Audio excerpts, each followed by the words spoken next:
అన్నది చెప్పడానికి విరూపాక్షన్న ఉదాహరణే ఒక ప్రస్ఫుటమైన ఎగ్జాంపుల్ గా హిస్టరీలో ఎప్పటికీ నిలబడిపోతుంది. రెడ్ బుక్ రాజ్యాంగంతో వెన్నుపోటు పార్టీ పాలనలో ఆ వెన్నుపోటు పార్టీ నాయకుడు రచించిన కుట్ర రాజకీయాలు ఈరోజు మనం చూస్తా ఉన్నాం. విరూపాక్షన్న అరెస్టు, అన్యాయంగా ఆయనను జైలుకు పంపడం, ఈ రెండు కూడా రెడ్ బుక్ రాజ్యాంగం రాష్ట్రంలో ఎలా అమలు అవుతా ఉంది అని చెప్పి అర్థం పడతాయి. ఈ వెన్నుపోటు పార్టీ పాలనలో ఈరోజు రాష్ట్రంలో పరిస్థితి ఏమిటి అని అంటే బాధితులే ఇవాళ నిందితులు అవుతా ఉన్నారు. రాష్ట్రంలో ఇవాళ పరిస్థితి ఏమిటి అని అంటే దాడికి గురైన వారిపైనే కేసులు పెడతా ఉన్నారు. ఈరోజు రాష్ట్రంలో పరిస్థితులు ఏమిటి అని అంటే బాధితులకు ఎవరైనా అండగా నిలబడితే వారిని అరెస్ట్ చేస్తా ఉన్నారు. ఈరోజు రాష్ట్రంలో పరిస్థితులు ఏమిటి అని అంటే ఎవరైనా గట్టిగా ప్రశ్నిస్తే కేసులు, ఎవరైనా గట్టిగా నిలదీస్తే ఏకంగా నిలదీసిన వ్యక్తి ఇంట్లోకి జొరబడి తాను ఎమ్మెల్యే అయినా కూడా అర్ధరాత్రి పూట వందల మంది పోలీసులను తీసుకొని వచ్చి ఇంట్లోకి జొరబడి ఇల్లును ధ్వంసం చేసి మరీ అరెస్ట్ చేసి జైల్లో పెడతా ఉన్న పరిస్థితి ఈరోజు చూస్తా ఉన్నాం. నేను అడుగుతా ఉన్నా, ప్రజాస్వామ్యవాదులందరూ కూడా ఆలోచన చేయాలి. ఎలాంటి ప్రజాస్వామ్యంలో మనం బ్రతుకుతా ఉన్నాము? గాంధీ పుట్టిన దేశంలో ఇవాళ ప్రజాస్వామ్యం కూని అయిపోయి పరిస్థితిలో ఈరోజు రాష్ట్రంలో పరిస్థితులు నెలకొని ఉన్నాయి. ప్రజల చేత ఎన్నుకోబడిన ఎమ్మెల్యే, మళ్ళీ రిపీట్ చేస్తా ఉన్నా, ప్రజలు ఓటేస్తే ప్రజల చేత ఎన్నుకోబడిన ఎమ్మెల్యే పరిస్థితి ఏమిటి అని అంటే ఆయన ఇంటిపై వందల మంది పోలీసులతో రాత్రి 2:45 అంటే అర్ధరాత్రి దాటిన తర్వాత చంద్రబాబు నాయుడు గారి డైరెక్షన్ తో ఆయన ఇంట్లోకి వచ్చి, ఎమ్మెల్యే గారి ఇంట్లోకి వచ్చి ఆయన నిద్రపోతా ఉన్న సమయంలో డోర్లు పగలగొట్టి సీసీ కెమెరాలన్నీ కూడా ఎవరైనా దొంగతనానికి వస్తే సీసీ కెమెరాలు ఇంట్లో ఉంటే ఆ సీసీ కెమెరాలను ధ్వంసం చేస్తారు, తీసుకొని పోతారు. పోలీసులు చేసిన పని అది. 2:45 అంటే ఎవరు మనుషులు సంచారం లేని సమయంలో అర్ధరాత్రి దాటిన తర్వాత దొంగల మాదిరి పోలీసులు రావడం, బందిపోటు ముఠాల మాదిరి వందల మంది పోలీసులు రావడం, వచ్చి సీసీ కెమెరాలు ఇంట్లో ఉండేటివన్నీ కూడా తీసేయడము, పగలగొట్టడము, తీసుకొని దొంగతనం చేసుకొని పోవడం, డోర్లు పగలగొట్టడం, ఇంట్లోకి చొరబడడం, ఎమ్మెల్యేను అపహరించుకుపోవడం. నేను అడుగుతా ఉన్నా, ఎమ్మెల్యే ఏమైనా ఉగ్రవాదా అని? ఏం పగటిపూట నువ్వు నోటీస్ ఇస్తే ఎమ్మెల్యే రాడా? పగటిపూట మీరు ఏమైనా నోటీస్ ఇస్తే ఎమ్మెల్యే రాడా? ఇంట్లోనే పడుకొని ఉన్నాడు కదా. ప్రజాస్వామ్యంలో జరుగుతా ఉన్నది ఇది. ఇంకా ఆశ్చర్యం ఏమిటో తెలుసా? గంటల వ్యవధిలోనే టపా టపా టపా అని చెప్పి ఎమ్మెల్యే మీద 3 కేసులు పెట్టారు. ఒక కేసులో 34 మంది మీద ఒక కేసులో ఇబ్బంది పెట్టే కార్యక్రమం చేస్తే రెండో కేసులో మొదటి పెట్టిన 34 మంది కాక మరో 14 మందిని చేర్చి మళ్ళీ ఇబ్బంది పెట్టే కార్యక్రమం. మూడో కేసుకు వచ్చేసరికి మరో 12 మందిని మళ్ళీ ఇరికిచ్చే కార్యక్రమం. ఈరోజు మొత్తంగా 38 మందిని రిమాండ్కు పంపిన పరిస్థితులు ఈరోజు చూస్తా ఉన్నాం. నేను అడుగుతా ఉన్నా, ఇంతకన్నా దారుణమైన ఇంకొక విషయం ఏమిటి అని అంటే, ఇంతకన్నా దారుణమైన విషయం ఇంకొకటి ఏమిటి అని అంటే, ఎమ్మెల్యేతో కూడా సరిపెట్టుకోవడంలా ఎమ్మెల్యే కొడుకును, ఎమ్మెల్యే తమ్ముడి కొడుకును మొత్తం అందరినీ జైల్లో పెట్టారు. అంతేకాదు మరో తమ్ముడి కొడుకును ఇరికించే కార్యక్రమం చేశారు. ఇలా మొత్తం కుటుంబాన్ని మొత్తం టార్గెట్ చేస్తా ఉన్న పరిస్థితులు కనిపిస్తా ఉన్నాయి. నేను ఒకసారి కొన్ని వివరాలను చెప్తాను, క్లుప్తంగా వివరాలన్నీ. 6 నేరాలు ఎలా చేశారో చెప్తాను. 6 ఇన్స్టెన్సెస్ ఇదే కేసులో నేను సైట్ చేస్తాను. న్యాయం ధర్మం బతుకున్నాయా లేదా అన్నది ప్రజాస్వామ్యంలో ఉన్న ప్రతి ఒక్కరూ కూడా ఆలోచన చేయమని కోరుతా ఉన్నా. ఆగస్టు 1వ తారీఖున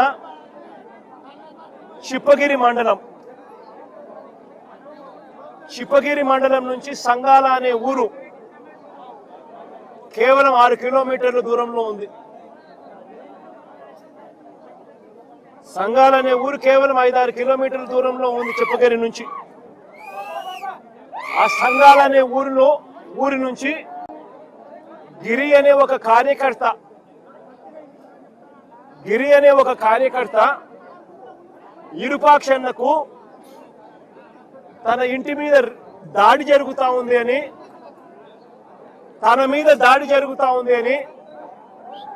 దాడి జరుగుతా ఉన్న తన ఇంటి ఫోటోను, ఇంటి వీడియోను సైతం ఎమ్మెల్యేకు తాను పంపించి 7:45 ఎమ్మెల్యేకి ఫోన్ చేశాడు.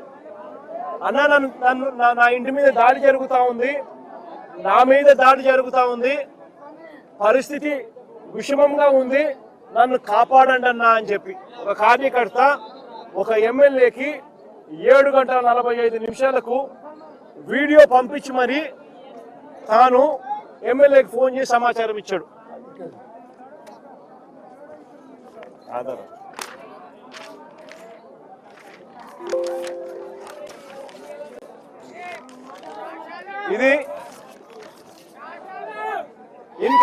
ఇది గిరి అనే కార్యకర్త ఎమ్మెల్యేకు 7:45 ఫోన్ చేసిన కాల్ హిస్టరీ, ఎమ్మెల్యేకి ఫోన్ చేసిన కాల్ లాగ్. 7:45 తాను ఎమ్మెల్యేకి ఫోన్ చేసి ఈ రకంగా మాట్లాడి ఫోటోను, ఇంటి మీద దాడి జరిగిన ఫోటోను, పోస్టర్ కూడా పంపించాడు.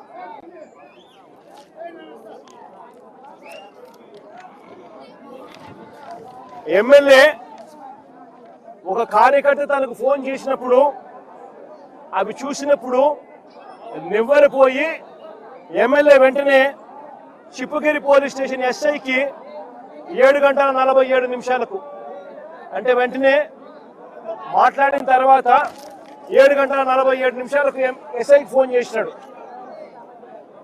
మీ దగ్గర నుంచి సంగాల ఊరు ఇక్కడ నుంచి 5-6 కిలోమీటర్ల దూరంలో ఉంది, కార్యకర్త మీద దాడి జరుగుతా ఉంది, పోయి కాపాడండి అని ఎమ్మెల్యే, ప్రజల చేత ఎన్నుకోబడిన ఎమ్మెల్యే ఒక ఎస్ఐకి ఫోన్ చేసి సమాచారం ఇచ్చినాడు 7:47. మళ్ళీ ఆ తర్వాత సిఐకి మళ్ళీ ఫోన్ చేశాడు. సిఐకి ఫోన్ చేసిన తర్వాత సిఐ ఫోన్ చేస్తే ఫోన్ ఎత్తడంలా, ఫోన్ దొరకడంలా. మళ్ళా 8:03 సిఐకి కూడా ఫోన్ చేసి సమాచారాన్ని ఇచ్చినాడు. సిఐకి కూడా ఎమ్మెల్యే ఫోన్ చేసి ఇలా గిరి అనే కార్యకర్త మీద దాడి జరుగుతా ఉంది సంఘాలనే గ్రామంలో, వెళ్ళి కాపాడండి మీరు, నాకు గిరి ఫోన్ చేశాడు, ఫోటోలు పంపించినాడు, తన ఇంట్లో జరుగుతా ఉన్న దాడికి సంబంధించిన వివరాలు తెలియజేస్తా ఉన్నాడు, వెంటనే పోండి అని చెప్పి మళ్ళీ 8:03 సిఐ కూడా చెప్పినాడు. అయినా ఎవడు పోలా. ఒక మనిషి మీద దాడి జరుగుతా ఉందని పోలీసులకు చెప్తే ఎమ్మెల్యే లాంటోడు ఫోన్ చేసి చెప్పినా కూడా దిక్కు దివాణం లేని పరిస్థితిలో ఈరోజు రాష్ట్రంలో ప్రజలు ఉన్నారు. ఎమ్మెల్యే కాదు, ఎవడు ఫోన్ చేసినా సిఐ అనేవాడు, ఎస్ఐ అనేవాడు పోవాల్సిన ధర్మం. అది ఎస్ఐ డ్యూటీ, సిఐ డ్యూటీ. ఎవడైనా కూడా నా ప్రాణం పోతా ఉంది, నా ఇంటి మీద దాడి జరుగుతా ఉంది అని చెప్పి తనకు ఏదైనా సమాచారం అందితే వెంటనే అక్కడికి వెళ్ళి కాపాడాల్సిన ధర్మం ఎస్ఐ మీద, సిఐ మీద ఉంది. అట్లాంటిది ఎమ్మెల్యే చెప్తే కూడా పోలా. ఎమ్మెల్యే చెప్తే కూడా పోకపోతే ఆ తర్వాత మళ్ళా 8:08 అంటే మళ్ళా దాదాపుగా అరగంట తర్వాత 7:45 తాను గిరి ఫోన్ చేసినాడు మొదటిసారి ఎమ్మెల్యేకి. మళ్ళీ 8:08 మళ్ళీ గిరి ఎమ్మెల్యేకి ఫోన్ చేసినాడు.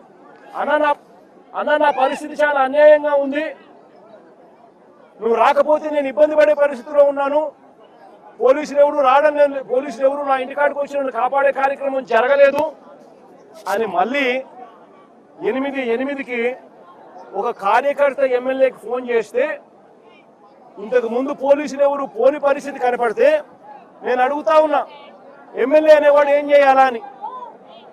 ఎమ్మెల్యే అనేవాడు పోవాల్సిన ధర్మం కనీసం ఎమ్మెల్యే మీదకి లేదా అని అడుగుతా ఉన్నా. ఎమ్మెల్యే అనే మనిషికి మనసు మానవత్వం ఉంటుందా లేదా అని అడుగుతా ఉన్నా. మనసు మానవత్వం ఉంది కాబట్టి పోలీసులకు చెప్పినా పోలీసులు స్పందించకపోతే ఎమ్మెల్యే మానవత్వం చూపించాడు, ఒక మనిషిగా తను రియాక్ట్ అయ్యాడు. వెంటనే ఎమ్మెల్యే ఆ గ్రామానికి పోయాడు, ఆ సంఘాలనే గ్రామానికి ఎమ్మెల్యే పోయాడు కార్యకర్తను కాపాడుకునే దానికోసం.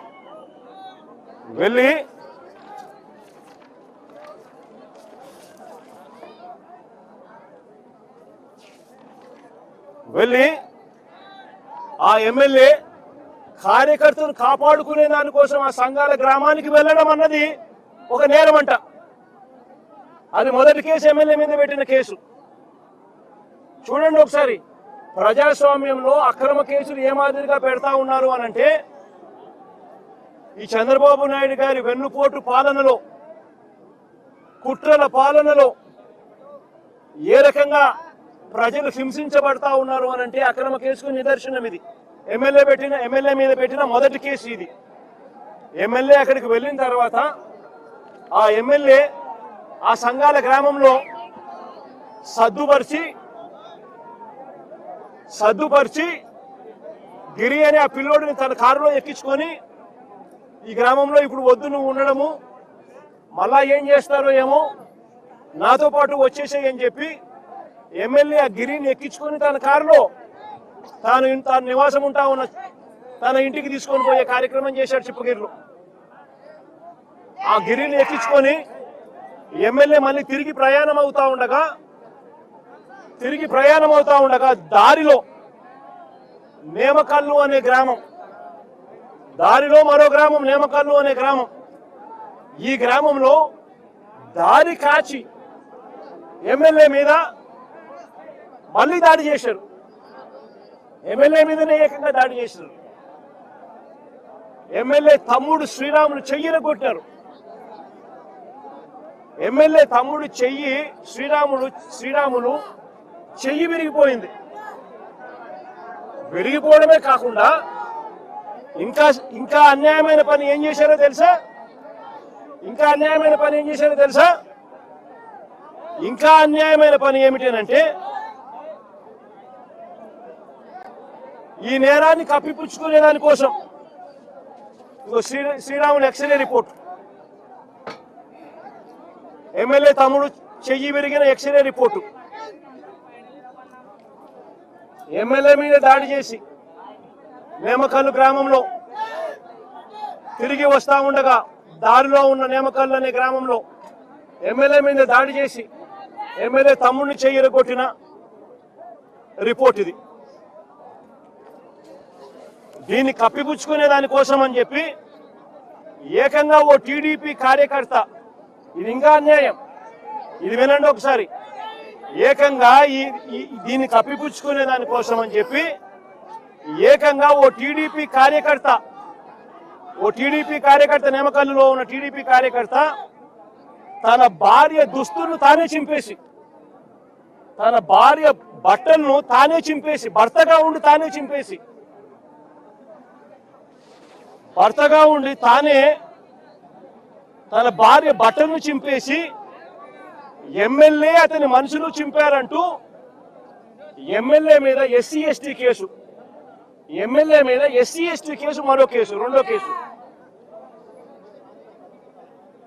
ఎమ్మెల్యే మీద ఎస్సీ ఎస్టీ కేసు రెండో కేసు పెట్టారు. నేను అడుగుతా ఉన్నా, ఇదే చంద్రబాబు నాయుడు గారిని అడుగుతా ఉన్నా, అయ్యా చంద్రబాబు గారు, మా వాళ్ళ మీద నువ్వు తప్పుడు కేసులు పెట్టడానికి మీ కార్యకర్తల బట్టలను సైతం వాళ్ళ భర్తలతో చింపించే స్థాయికి నీ పార్టీ దిగజారిపోయింది అని అంటే నువ్వు తలకాయ వంచుకోవాలి చంద్రబాబు అని చెప్తా ఉన్నా. నీ కుట్రలు చేయడం కోసం ఏ స్థాయికి దిగజారిపోతా ఉన్నావు చంద్రబాబు, నువ్వు ఆలోచన చేసుకొని అడుగుతా ఉన్నా. కట్టుకున్న భార్య బట్టలను 10 మంది ముందు 10 మంది చూస్తూ ఉండగా కుట్రలు చేయడం కోసం భార్య బట్టలను భర్త చింపుతా ఉంటే నిజంగా రాజకీయాలు ఏ స్థాయికి దిగజారిపోయాయో గమనించమని కోరుతా ఉన్నా. బయటకు వచ్చిన మళ్ళీ ఆ ఆడబిడ్డను కూడా వాడుకొని తప్పుడు మాటలు కూడా చెప్పిస్తారు ఆ భార్యతో, ఆ ఆడబిడ్డను కూడా వాడుకొని తప్పుడు మాటలు కూడా చెప్పిస్తారు ఆ భార్యతో. నేను అడుగుతా ఉన్నా, బయటకు వచ్చిన ఆ వీడియో చూసిన తర్వాత, ఆ వీడియో భర్త భార్య బట్టలను చింపుతా ఉన్నాడు అందరి ముందు. ఆ వీడియో బయటకు వచ్చింది, వైరల్ అయింది, సోషల్ మీడియాలో వైరల్ అయింది. నిజంగా రాష్ట్రం మొత్తం నిబరిపోయింది అది చూసి. చంద్రబాబు నాయుడు గారి కుట్రల రాజకీయాలను చూసి, ఈ వెన్నుపోటు పాలనను చూసి రాష్ట్రం మొత్తం షాకు గురైంది. మీరు కూడా ఒకసారి చూడండి ఆ వీడియోను.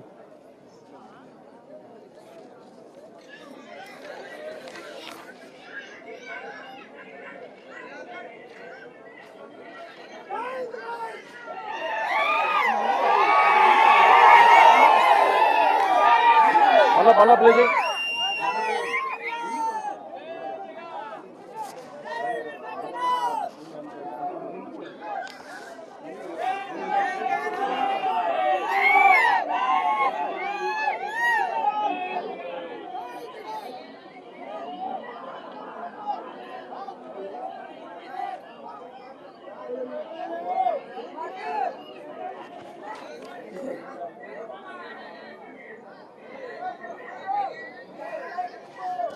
మళ్ళా చూస్తారా? మళ్ళా పెడదాం, మళ్ళా పెట్టు.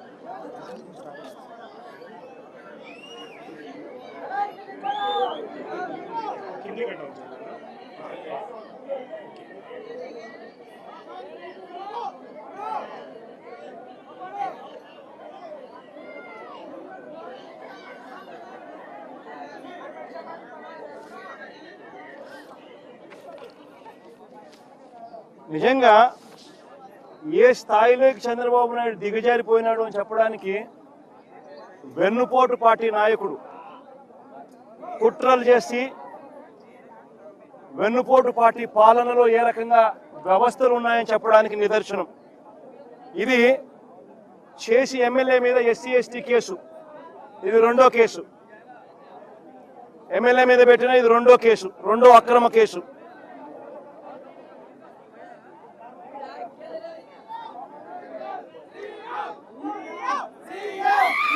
నేమకల్లో ఇంకా నేమకల్లో అదే గ్రామంలో ఎమ్మెల్యే మీద పెట్టిన మూడో కేసు ఏమిటో తెలుసా?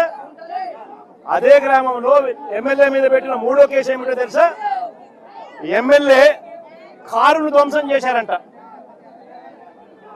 కారును ధ్వంసం చేశారంటూ మూడో కేసు పెట్టారు. మీరే దాడి చేస్తారు, మీరే చెయ్యరగొడతారు, ఎమ్మెల్యే తమ్ముడు చెయ్యరగొడతారు. దారిలో పోతా ఉన్న ఎమ్మెల్యే మీద మీరే దాడి చేస్తారు, ఎమ్మెల్యే తమ్ముడు చెయ్యిని మీరే విరగొడతారు. మళ్ళీ ఎమ్మెల్యే మీద ఎస్సీ ఎస్టీ కేసు పెడతారు. భార్య బట్టలను సైతం చింపిపిచ్చి మొగుళ్లతో భర్తలతో. మళ్ళీ అంతటితో కూడా సంతృప్తి చెందుకోకుండా కారును ధ్వంసం చేశారు. ఎమ్మెల్యే కారును ధ్వంసం చేశాడంటూ, వాళ్ళ కారుని ఎమ్మెల్యే ధ్వంసం చేశాడంటూ మళ్ళీ ఎమ్మెల్యే మీద మూడో కేసు. నేను అడుగుతా ఉన్నా, ఇలాంటి అక్రమ కేసులు ఈ మాదిరిగా ప్రజాస్వామ్యంలో పెడతా పోతే ప్రజాస్వామ్యం బతుకుతుందా అనేది ఆలోచన చేయమని చెప్పి ప్రతి ఒక్కరితో కూడా నేను అడుగుతా ఉన్నా. ఇది జరిగిన తర్వాత ఇంకా ఆశ్చర్యం ఏమిటో తెలుసా? ఇది జరిగిన తర్వాత ఎమ్మెల్యే గిరిని ఎవరినైతే కారులో ఎక్కించుకొని ఉన్నాడో ఆ గిరిని తీసుకొని ఎమ్మెల్యే తమ్ముడు ఎవరైతే ఉన్నాడో శ్రీరాములు ఎవరైతే ఉన్నాడో తమ్ముడిని తీసుకొని పోలీస్ స్టేషన్కి వెళ్ళి ఇవన్నీ చూపించి కేసు కట్టండి అయ్యా అంటే పోలీసులు కనీసం కంప్లైంట్ కూడా తీసుకోలేదు.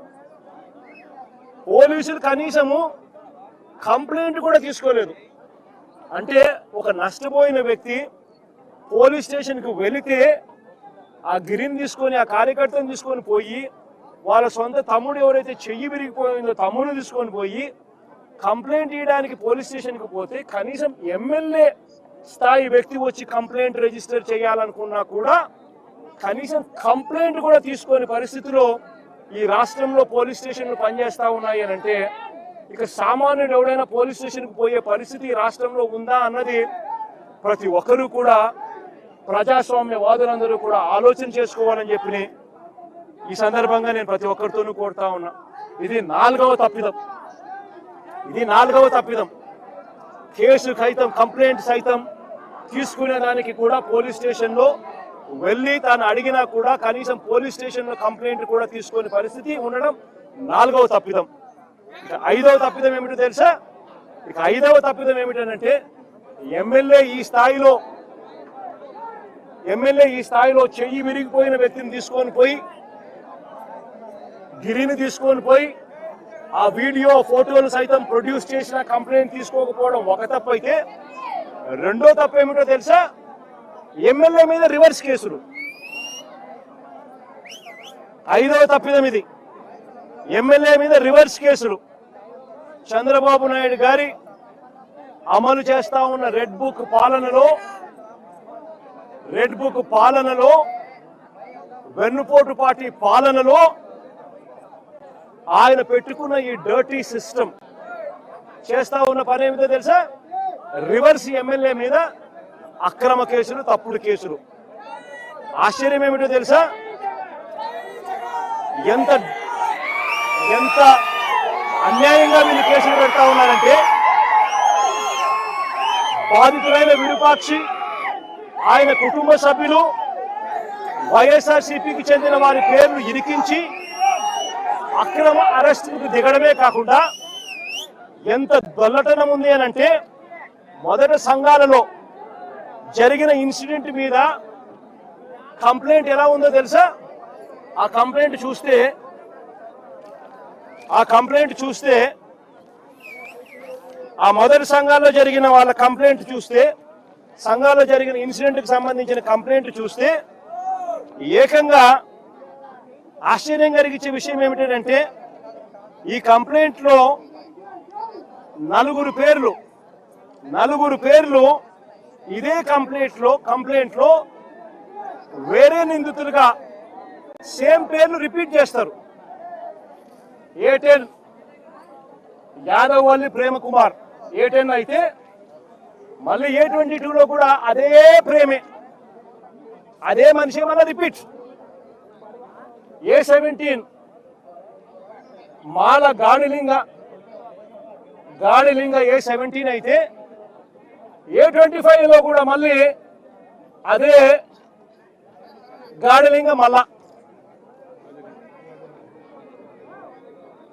మళ్ళా గాలిలింగ మళ్ళా A25 సేమ్ పేరే రిపీట్, సేమ్ మనిషే, సేమ్ మళ్ళా సేమ్ మనిషే repeat. A19 Sattireddy, A23 Satyanarayana Reddy repeat complaint లో. A14 A18 Kurva Linganna, A20 Lingappa, A24 GBT Linganna same repeat. నేను ఆశ్చర్యంగా నేనేం చెప్తున్నానంటే ఎటువంటి విచారణ లేదు. FIR మామూలుగా రిజిస్టర్ చేసేటప్పుడు, కంప్లైంట్ ఏదైనా రిజిస్టర్ చేసేటప్పుడు ఒక నిందితుడిని ఈ మాదిరిగా చేర్చాల్సిన పరిస్థితి వచ్చినప్పుడు అంటే కంప్లైంట్ కూడా ఇవాళ ఎవరు పోలీసులే వీళ్ళంతకి వీళ్ళే రాసుకోవడమే, ఎంక్వైరీ కూడా లేదు, ఎంక్వైరీ కూడా చేయలే, వీళ్ళంతకి వీళ్ళే కంప్లైంట్ రాసేయడమే.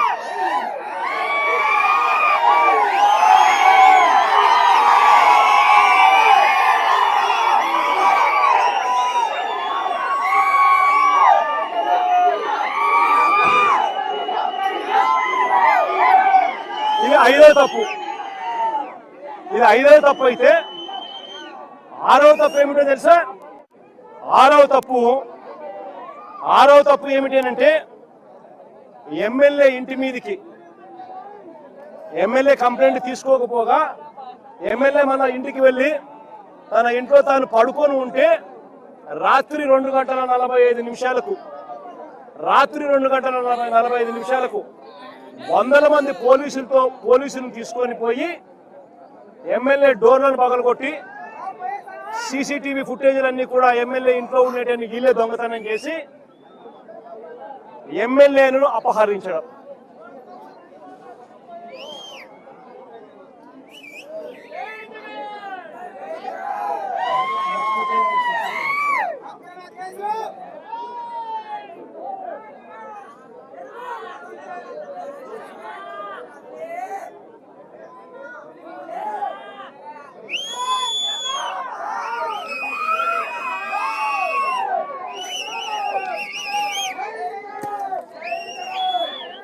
ఆయన ఇంట్లో ఉన్న సీసీటీవీలు, ఎమ్మెల్యే ఇంట్లో ఉన్న సీసీటీవీలు ఈరోజు లేవు. ఎక్కడున్నాయంటే పోలీసుల దొంగలు.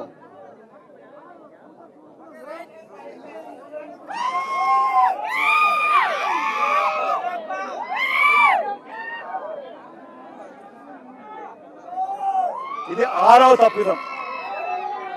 నేను అడుగుతా ఉన్నా, 6 తప్పిదాలు నేను సాక్ష్యాలు ఆధారాలతో సహా 6 తప్పిదాలు వీళ్ళు చేసినటువన్నీ కూడా రెడ్ బుక్ రాజ్యంలో, వెన్నుపోటు పార్టీ పాలనలో కుట్రలు చేస్తూ ఏ రకంగా అన్యాయాలు చేస్తా ఉన్నారని చెప్పి చూపించిన. నిజంగా బీసీ అనే నాయకత్వం మీద చంద్రబాబు నాయుడు గారు అనే వ్యక్తి కుట్రలతో ఏ రకంగా బీసీ నాయకుల్ని, పేరు పొందిన బీసీ నాయకులను ఏ రకంగా అక్రమ కేసులతో ఇరికిస్తా ఉన్నారు అని చెప్పడానికి ఇంకా కొన్ని ఉదాహరణలు చెప్తా.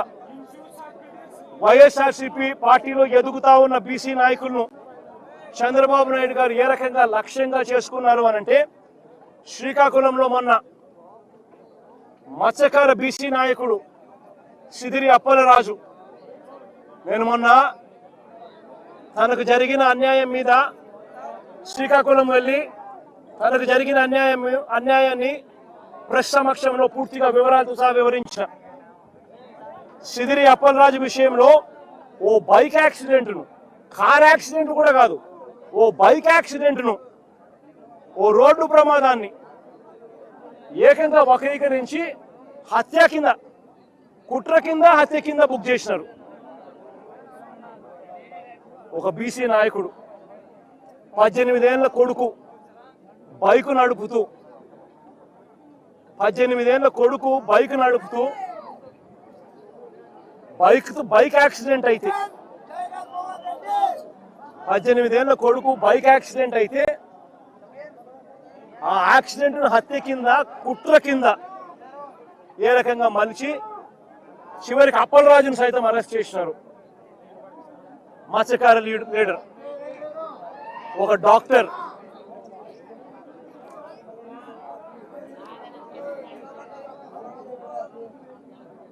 ఎంత దారుణంగా జరుగుతా ఉన్నాయంటే ఇదే అప్పలరాజు గారిని చూడడానికి నేను అప్పలరాజు కుటుంబాన్ని అప్పలరాజును చూడడానికి నేను పోతే ప్రజలు విపరీతంగా వచ్చిన సందర్భంలో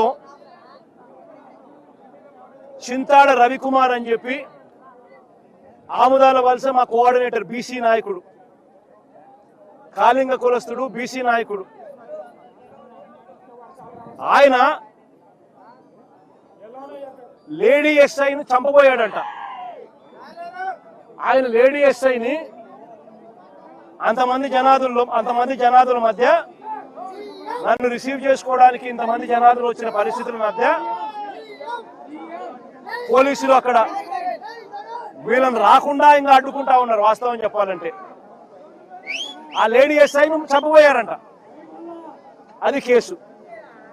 ఎవడన్నా పోలీసు వాళ్ళని ఇంతమంది మనుషుల ముందర ఎవడన్నా పోలీసులను చంపుతారా? బుద్ధి జ్ఞానం ఎవడన్నా ఉందా? ఎవడన్నా కేసు పెట్టేవాడు ఎవడైనా?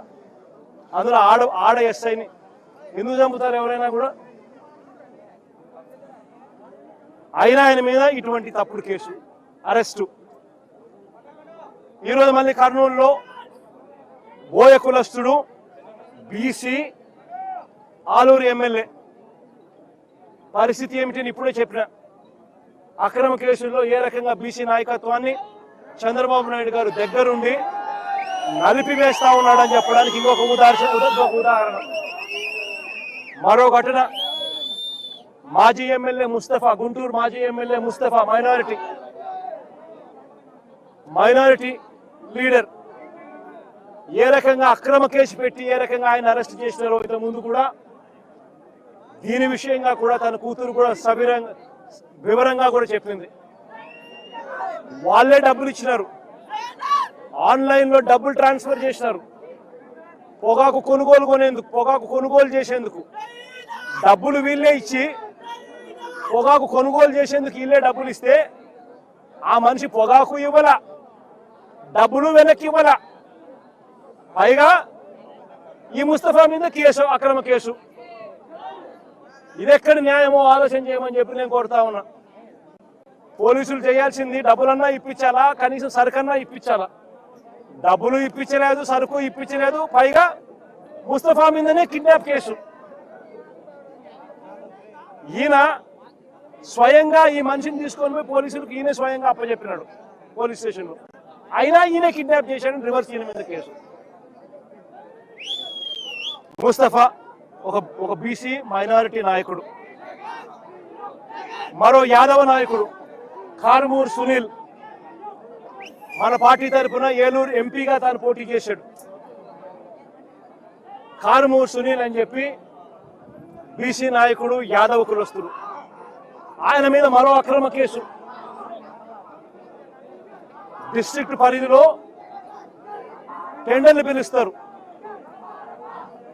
లిక్కర్ ట్రాన్స్పోర్ట్ దానికి సంబంధించి టెండర్లు పిలిచి డిస్ట్రిక్ట్ కలెక్టర్ పిలుస్తాడు ఆయా జిల్లాలలో ట్రాన్స్పోర్ట్ చేసేందుకు. అది మహా అయితే దాంట్లో ఏదైనా మిగిలితే 2 కోట్లు ఏదైనా మిగిలితే గొప్ప సంగతి. లోకల్ లెవెల్లో, జిల్లా లెవెల్లో జరిగే టెండర్లు, దాంట్లో ఈ మనిషిని అరెస్ట్ చేసినారు. ఏ కేసు పడితే ఆ కేసు, ఎవడి మీద చేయాలనుకుంటే వాడి మీద అక్రమ కేసులు ఇష్టం వచ్చినట్టుగా పెట్టడం, దొంగ సాక్ష్యాలను క్రియేట్ చేయడం, ఇష్టం వచ్చినట్టుగా అరెస్టు చేసుకుంటూ పోవడం రాష్ట్రంలో ఇవాళ జరుగుతూ ఉన్నది ఇదే. నేను ఒకటే చెప్తా ఉన్నా, ఈరోజు ఎంత దయనీయమైన పరిస్థితిలో, ఎంత హేయమైన పరిస్థితిలో ఈ వెన్నుపోటు పార్టీ పాలనలో ఇవాళ పాలన జరుగుతూ ఉందని చెప్పడానికి ఇంకొక ఎగ్జాంపుల్ చెప్తా. ఇదే జైల్లోకి నేను పోయా. ఇరుపాక్షన్న ఒక ఎమ్మెల్యేని అరెస్ట్ చేస్తే ఇరుపాక్షన్నను చూడడానికి నేను పోయా. ఒక మాజీ ముఖ్యమంత్రిని నేను అవమానించడం కోసం, అవమానించడం కోసం కెమెరాలో లోపలికి పోవడానికి వీడియో తీస్తారు. వీడియో ఒకసారి ఫోటో తీసుకుంటాడు. మామూలుగా ఎవరైనా కూడా కూర్చోబెట్టి లోపలికి తీసుకొని పోయి కూర్చోబెట్టి ఎవరికైనా కూడా ఫోటో తీసి తర్వాత పంపిస్తారు. కేవలం నన్ను అవమానించాలని ఇలా సేడిజం చూడు ఎలా ఉందో, సేడిస్టిక్ మెంటాలిటీ చంద్రబాబు నాయుడు గారికి ఎలా ఉంటుందని చెప్పడానికి చెప్తా ఉన్నా. నన్ను గ్రిల్ బయట నిలబెట్టించి గ్రిల్ బయటనే ఫోటో ఇలా తీస్తున్నారు. నేను అడిగినా ఇది మామూలుగా అందరికీ ఇదే మాదిరిగానే తీస్తారా అని. ఎందుకనంటే మా ప్రభుత్వ హయాంలో రిఫార్మ్స్ తీసుకొచ్చినాం. పీపుల్ ఫ్రెండ్లీ పోలీస్ స్టేషన్ ఏర్పాటు చేసినాం.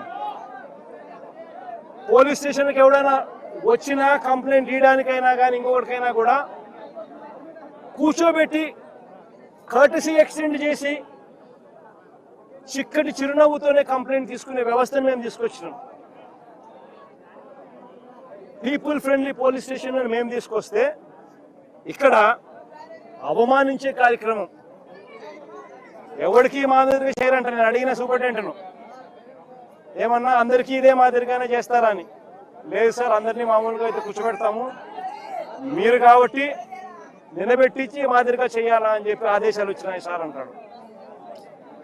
ఏమి సేడిజం అంటే ఇది? నేను చంద్రబాబు నాయుడు చెప్తా ఉన్నా, రేపు పొద్దున ఎల్లకాలం మీ ప్రభుత్వమే ఉండదు చంద్రబాబు అని చెప్పి గట్టిగా చెప్తా ఉన్నా. ఏదైతే మీరు ఇస్తున్నారో ఇవే రేపు పొద్దున పనులు అవుతాయి. ఏదైతే తప్పుడు సాంప్రదాయాన్ని మీరు మొదలెడతా ఉన్నారో ఇవే రేపు పొద్దున రెండింతలై మీకు చుట్టుకుంటాయని చెప్పి చంద్రబాబు నాయుడు గారికి గట్టిగా వార్నింగ్ ఇస్తూ ఇవాళ చెప్తా ఉన్నాను. చూస్తా 2 ఏళ్ళు అయిపోయింది. కళ్ళు మూసుకొని కళ్ళు తెరిచేసరికి మరో 3 ఏళ్ళు కూడా అయిపోతుంది. దాని తర్వాత మాత్రం ఇదే చంద్రబాబు నాయుడు గారికి చెప్తా ఉన్నా, వెన్నుపోటు పార్టీకి నాయకుడిగా ఉన్న చంద్రబాబు నాయుడు గారికి చెప్తా ఉన్నా, ఈ మాదిరిగా తప్పుడు కార్యక్రమాలు ఏదైతే చేస్తా ఉన్నావో, తప్పుడు విత్తనాలు నాటుతా ఉన్నారు. ఈ విత్తనాలు రేపు పొద్దున చెట్లు అవుతాయి. ఒక తప్పుడు వ్యవస్థను మీరు క్రియేట్ చేస్తున్నారు. మానుకోకపోతే ఇవి మీకు చుట్టుకుంటాయి, రెండింతలయ్యి అని చెప్పి చంద్రబాబు నాయుడు గారికి గట్టిగా వార్నింగ్ ఇచ్చి మళ్ళీ చెప్తా ఉన్నా.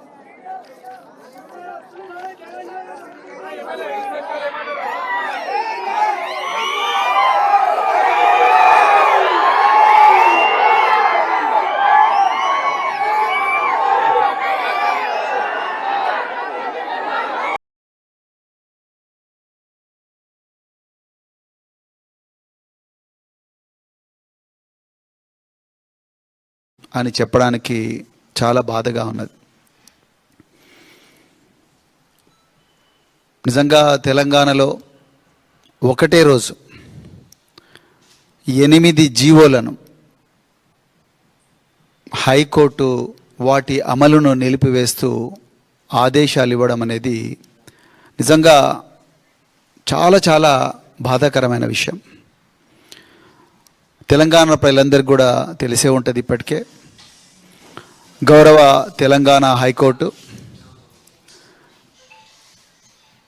విజయ్ గోపాల్ అనే ఒక అడ్వకేట్ పబ్లిక్ ఇంట్రెస్ట్ లిటిగేషన్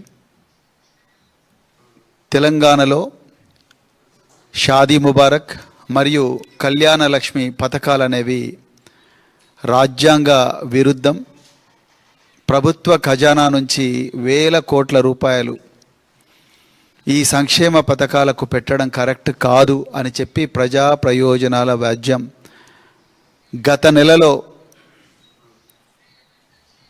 8వ తారీఖు నాడు, అంటే జూలై 8వ తారీఖు నాడు ఫైల్ చేశారు.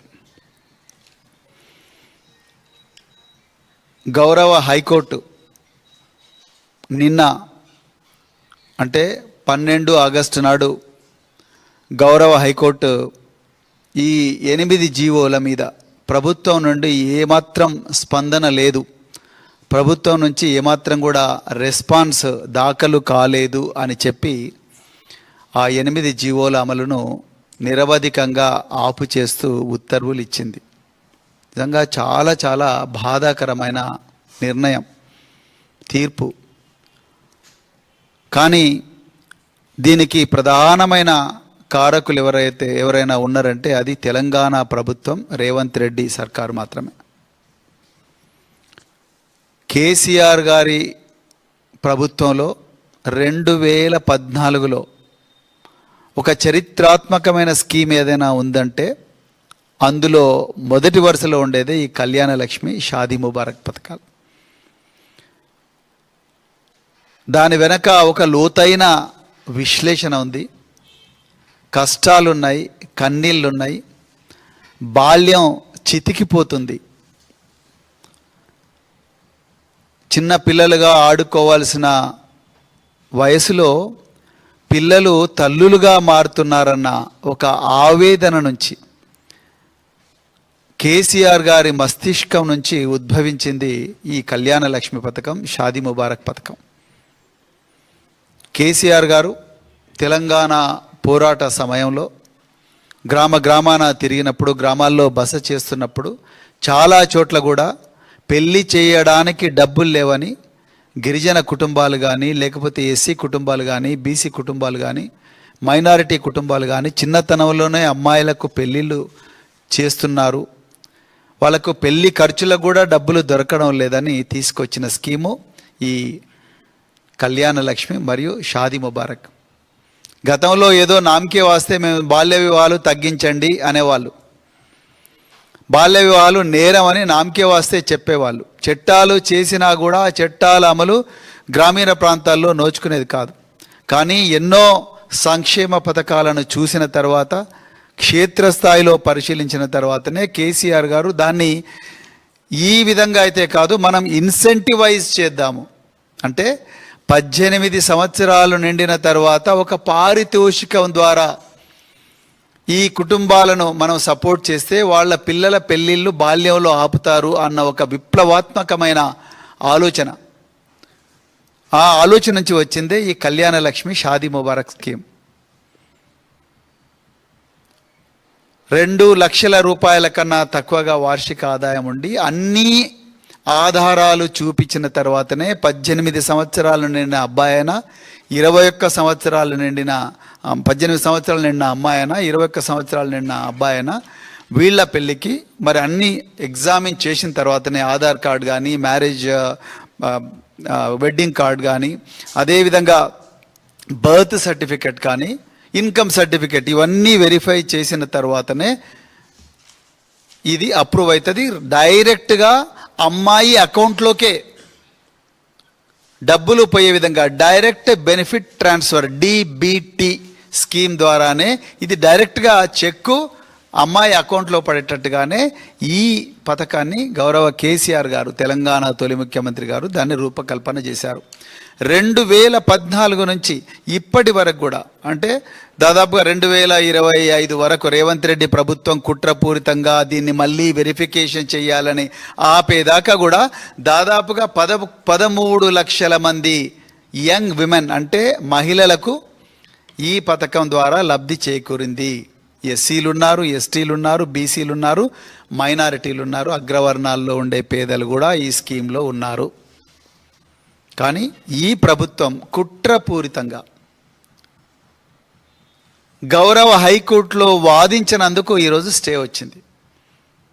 తెలంగాణ ప్రజలకు గుర్తుండాలి, ఇదే కుట్ర ఫీ రీయింబర్స్మెంట్లో కూడా జరిగింది. ఆ విషయానికి నేను తర్వాత వస్తాను. సో మరి 8 జీవోలు ప్రమాదంలో ఉన్నాయన్న విషయం రేవంత్ రెడ్డి గారికి తెలియదా?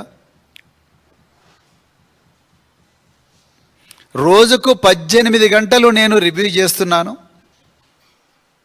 అని చెప్పి ఆ రివ్యూల కోసమే నేను ఒక ప్రశాంతమైన వాతావరణంలో రివ్యూలు చేయాలని చెప్పి దాదాపుగా 200 కోట్లతోని Marri Chennareddy institute of human resource డెవలప్మెంట్లో బోధి అని చెప్పి ఒక కొత్త ఇల్లు కట్టుకొని, బంగళా కట్టుకొని, ఒక సౌధం కట్టుకొని రాత్రి 12 గంటలకు ఎవరికీ తెలియకుండా గృహప్రవేశం చేసి అందులో నేను రోజుకు 18 గంటల రివ్యూ చేస్తున్నా రేవంత్ రెడ్డి గారు, మీకు 13 లక్షల మంది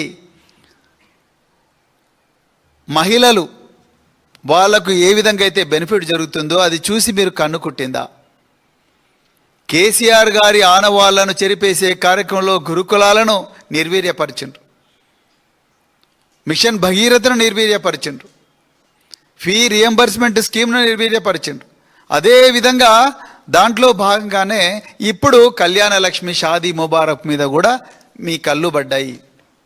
అందుకొరకే ఈ స్కీము పూర్తిగా మళ్ళీ ఈరోజు హైకోర్టులో బ్రేకుల ద్వారా హైకోర్టు బ్రేకులు వేయడంతో ఆగిపోయింది.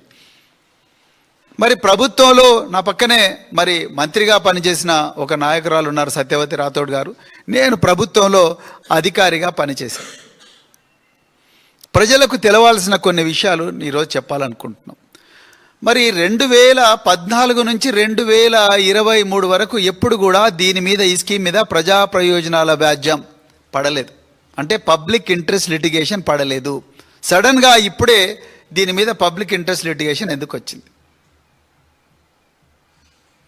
రెండవది, ఇదే కళ్యాణ లక్ష్మి షాదీ ముబారక్ మీద 2023లో ఇదే ముఖ్యమంత్రి అప్పుడు ప్రతిపక్ష నేతగా ఉన్నప్పుడు పెద్ద ఎత్తున మరి వాళ్ళ పార్టీ మేనిఫెస్టో రిలీజ్ చేసినప్పుడు మీకు 1,116 రూపాయలు కేసీఆర్ గారు ఇస్తున్న దాంతోపాటు 10 గ్రాములు అంటే 1 తులం బంగారం కూడా ఇస్తాము, మీరు రెడీగా ఉండండి అని చెప్పారు. ఇప్పుడు గ్రామాల్లో ఎక్కడ కళ్యాణ లక్ష్మి చెక్కుల ప్రోగ్రాం ఉన్నా కూడా మహిళలందరూ అడుగుతున్న ప్రశ్న ఒకటే, మాకు ఇస్తా అన్న 10 గ్రాముల బంగారం అంటే తులం బంగారం ఎక్కడ పోయింది అని అడుగుతా ఉన్నారు. దానికి కాంగ్రెస్ నాయకుల దగ్గర సమాధానం లేదు. ఎక్కడ పడితే అక్కడ ఎగవేస్తున్నారు. ఏమైంది మా తులం బంగారం అని ఎవరైనా సోషల్ మీడియా పోస్టులు పెడితే వాళ్ళు స్టేటస్ పెట్టుకున్నందుకే వాళ్ళను అక్రమంగా కేసులు పెట్టి జైళ్లలో పంపిస్తున్నారు. సో ఎక్కడ తులం బంగారం ఇవ్వాల్సి వస్తుందో అనన్న భయం ఇలా కాంగ్రెస్ పార్టీకి పట్టుకున్నది. అంటే వాళ్ళకి ఇవ్వాలని మొదటి నుంచి లేదు, ఓట్ల కోసం అబద్ధం చెప్పారు, అలవి కానీ హామీలు ఇచ్చారు. కేసీఆర్ గారు పెట్టిన విప్లవాత్మకమైన స్కీమ్ను కంటిన్యూ చేస్తే అయిపోతుండే. కంటిన్యూ చేయడం కాదు కదా, దానికి ఎక్స్ట్రా మేము 10 గ్రాముల బంగారం కూడా అంటే తులం బంగారం ఇస్తామని చెప్తూనే మళ్ళీ 9 నెలల నుంచి ఈ స్కీము వెరిఫికేషన్ పేరు మీద ఆపేసిండ్రు. ఇలా ప్రశ్న అడుగుతున్నాం మేము, ఏమయ్యా మీకు పెళ్ళి అయిందంటే నీకు కావాల్సింది పెళ్లి కార్డు, అమ్మాయి మేజరా మైనర్ అని తెలుసుకోవడానికి బర్త్ సర్టిఫికెట్, అమ్మాయి ఆధార్ కార్డు, అదేవిధంగా వాళ్ళు పేదవాళ్ళ కాదని తెలుసుకోవడానికి ఒక ఇన్కమ్ సర్టిఫికెట్. అవి 4 సబ్మిట్ చేసినప్పుడు ఇంకా మళ్ళీ కొత్త వెరిఫికేషన్ ఏముంటుంది? సో అనవసరంగా బట్టగాల్చి మీదేసి వెరిఫికేషన్ పేరుతో గత 9 నెలల నుంచి ఈ షాదీ ముబారక్ అదేవిధంగా కళ్యాణ లక్ష్మి చెక్కులను ఈ ప్రభుత్వం రిలీజ్ చేయడం లేదు. సో ఇప్పుడు కొత్తగా విజయ్ గోపాల్ అనే ఒక యాక్టివిస్టు, ఒక అడ్వకేటు గౌరవ హైకోర్టులో ప్రజా ప్రయోజనాల వ్యాజ్యం వేసిండు. 8 జూలై నాడు వేసిండు. నిజంగా ప్రజా ప్రయోజనాల వ్యాజ్యం వేసిన వెంటనే మొట్టమొదట ఆయన పిటిషన్ లిస్ట్ అయిన వెంటనే ముందు గవర్నమెంట్ ప్లీడర్లకు నోటీసులు పోతాయి. అంటే ఆయన ప్రతివాదులుగా ఎవరిని పేర్కొన్నాడు? Principal secretary BC welfare, principal secretary SC welfare, principal secretary tribal welfare, principal secretary minority వెల్ఫేర్ను ప్రతివాదులుగా పేర్కొన్నాడు ఆయన.